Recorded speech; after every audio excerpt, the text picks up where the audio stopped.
wabarakatuh. Jumpa kembali dalam pembelajaran ilmu pengetahuan alam hari ini. Semoga tetap semangat belajar dan selalu menerapkan protokol kesehatan. Materi yang akan kita pelajari pada hari ini yaitu tentang pengukuran.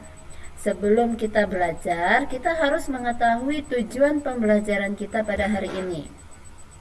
Untuk tujuan pembelajaran yang pertama, peserta didik mampu menyebutkan alat ukur massa, waktu, dan suhu. Yang kedua, peserta didik mampu menggunakan alat ukur massa, waktu, dan suhu.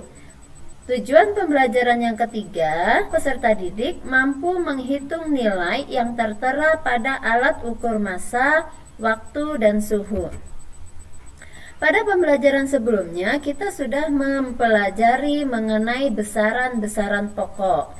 Untuk mengingat kembali, kita bahas sedikit mengenai besaran-besaran pokok.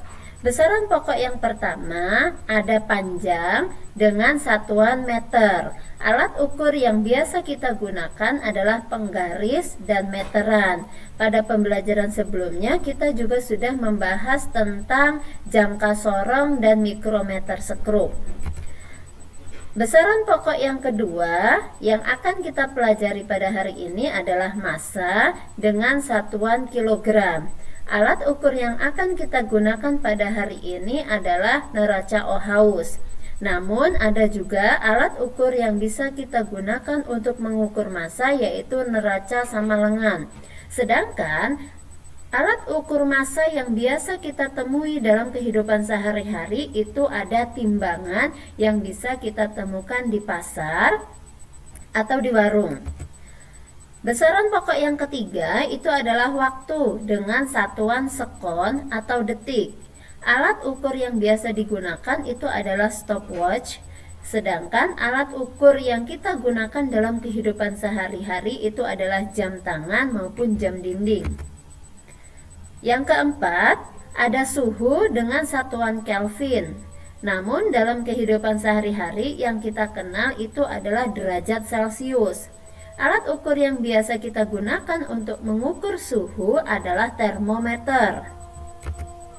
Besaran pokok yang kelima itu ada kuat arus listrik dengan satuan ampere.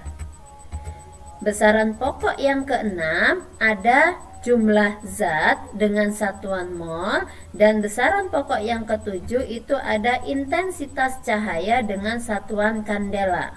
Nah, hari ini kita akan mempelajari besaran pokok yang kedua yaitu massa dengan satuan kilogram. Dalam SI atau satuan internasional, massa menggunakan satuan dasar kilogram, sedangkan berat menggunakan satuan newton. Massa suatu benda dapat diukur dengan neraca lengan. Ini salah satu contoh neraca lengan yang akan kita pelajari pada hari ini. Bagian-bagian dari neraca lengan atau neraca Ohaus itu terdiri dari yang pertama ada tombol kalibrasi, yang kedua ada tempat beban, yang ketiga ada pemberat atau anting, kemudian ada garis kesetimbangan atau titik nol, dan ada neraca lengan. Nah, neraca lengan ini ada 4 lengan, makanya biasa disebut dengan neraca 4 lengan. Tombol kalibrasi merupakan sebuah skrup atau knob yang digunakan untuk menolkan atau mengkalibrasi neraca ketika neraca akan digunakan.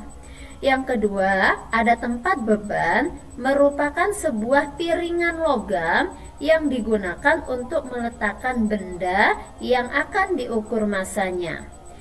Yang ketiga, ada pemberat atau anting, merupakan sebuah logam yang menggantung pada lengan yang berfungsi sebagai penunjuk hasil pengukuran. Pemberat dapat digeser-geser dan setiap lengan neraca memilikinya. Yang keempat, ada lengan neraca, merupakan plat logam yang terdiri dari skala dengan ukuran tertentu. Jumlah lengan pada neraca bisa 2 lengan, 3 lengan, atau 4 lengan bergantung jenisnya, di mana masing-masing lengan menunjukkan skala dengan satuan yang berbeda. Yang kelima, ada garis kesetimbangan atau titik nol, digunakan untuk menentukan titik kesetimbangan pada proses penimbangan atau pengukuran massa benda. Selanjutnya, ada langkah-langkah dalam menggunakan neraca Ohaus 3 lengan. Langkah yang pertama, posisikan skala neraca pada posisi 0 dengan menggeser pemberat atau anting pada lengan depan, tengah, dan belakang ke sisi kiri dan putar tombol kalibrasi sampai garis kesetimbangan mengarah pada angka 0. Yang kedua, periksa bahwa neraca pada posisi setimbang. Yang ketiga, letakkan benda yang akan diukur massanya di tempat yang tersedia pada neraca, yaitu pada tempat beban. Yang keempat, geser ketiga pemberat, diurutkan dari pemberat yang paling besar ke yang terkecil, yaitu dari lengan yang menunjukkan skala ratusan, puluhan, dan satuan, sehingga tercapai keadaan setimbang. Dan yang terakhir, bacalah massa benda dengan menjumlahkan nilai yang ditunjukkan oleh skala ratusan, puluhan, dan satuan atau sepersepuluhan. Nah, sekarang kita akan mengerjakan satu buah contoh soal. Ada soal yang pertama, sekantung plastik gula pasir ditimbang dengan neraca Ohaus 3 lengan. Posisi lengan depan, lengan tengah, dan lengan belakang dalam keadaan setimbang ditunjukkan pada gambar berikut. Nah, kita akan menentukan massa gula pasir berdasarkan gambar berikut. Nah, kita perhatikan dahulu mulai dari lengan belakang, lengan tengah, dan lengan depan. Skala depan atau lengan depan ini menunjukkan angka 2,4 gram. Untuk lengan tengah menunjukkan nilai 500 gram, sedangkan untuk lengan belakang menunjukkan angka 40 gram. Jadi, penyelesaiannya adalah lengan depan 2,4 gram ditambah dengan skala lengan tengah 500 gram dan skala lengan belakang adalah 40 gram. Jadi total berat gula pada sekantong plastik tersebut adalah 542,4 gram. Faham? Nah, selanjutnya kita akan membahas besaran pokok yang ketiga, yaitu waktu dengan satuan sekon atau detik. Kita mengenal bahwa di dalam satu hari itu 24 jam, di mana satu jamnya itu terdiri dari 60 menit dan 1 menit itu adalah 60 sekon. Selanjutnya kita akan membahas mengenai besaran turunan. Kenapa disebut besaran turunan? Karena besaran-besaran tersebut diturunkan dari besaran-besaran pokok. Contohnya, luas ruang kelas. Jika ruang kelasmu itu berbentuk persegi, maka luasnya merupakan hasil perkalian antara panjang dengan lebar. Yang pertama, besaran turunan adalah luas.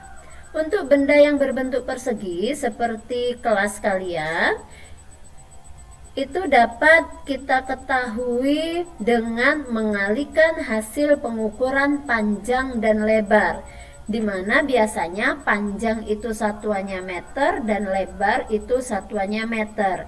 Jadi meter dikali meter itu menghasilkan meter persegi. Jadi satuan luas itu adalah meter persegi. Besaran turunan yang kedua itu adalah volume. Volume merupakan besaran turunan yang berasal dari besaran pokok panjang. Volume benda padat yang bentuknya teratur seperti balok dapat ditentukan dengan mengukur terlebih dahulu panjang, lebar, dan tinggi. Kemudian kita mengalikannya. Jika kita mengukur panjang, lebar, dan tinggi balok menggunakan satuan cm, maka volume balok yang diperoleh adalah cm kubik. Jika panjang, lebar, dan tinggi diukur dengan satuan meter, maka volume yang diperoleh adalah meter kubik atau meter pangkat 3. Nah, yang berikutnya ada konsentrasi larutan, di mana rumus konsentrasi larutan itu adalah massa zat terlarut dibagi dengan volume pelarut. Contohnya di sini, Adit membuat larutan gula dengan mencampur 5 gram gula ke dalam 250 ml air. Air adalah zat pelarutnya. Tentukan konsentrasi larutan gula. Nah, kita ketahui nih, massa zat terlarut, massa gulanya itu adalah 5 gram. Sedangkan volume pelarutnya dalam hal ini adalah air, itu sebesar 250 ml.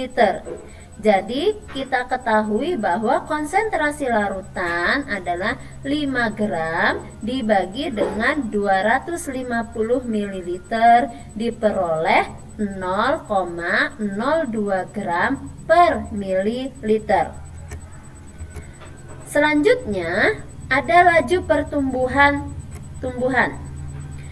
Laju pertumbuhan dapat diketahui dengan mengurangi tinggi akhir diambil dengan tinggi awal dibagi dengan waktu. Contoh soal yang pertama, tinggi tanaman kacang hijau di minggu pertama adalah 2 cm. Pertumbuhannya di minggu kedua adalah 4 cm. Berapakah laju pertumbuhan tanaman kacang hijau tersebut? Tinggi akhirnya itu adalah 4 cm, sedangkan tinggi awalnya itu adalah 2 cm. Nah, caranya, laju pertumbuhan jadinya 4 diambil 2 cm dibagi dengan 2 minggu. Jadi laju pertumbuhannya adalah 1 cm per minggu. Sampai di sini dulu untuk pembelajaran kali ini. Sampai jumpa di pembelajaran selanjutnya. Wassalamualaikum warahmatullahi wabarakatuh.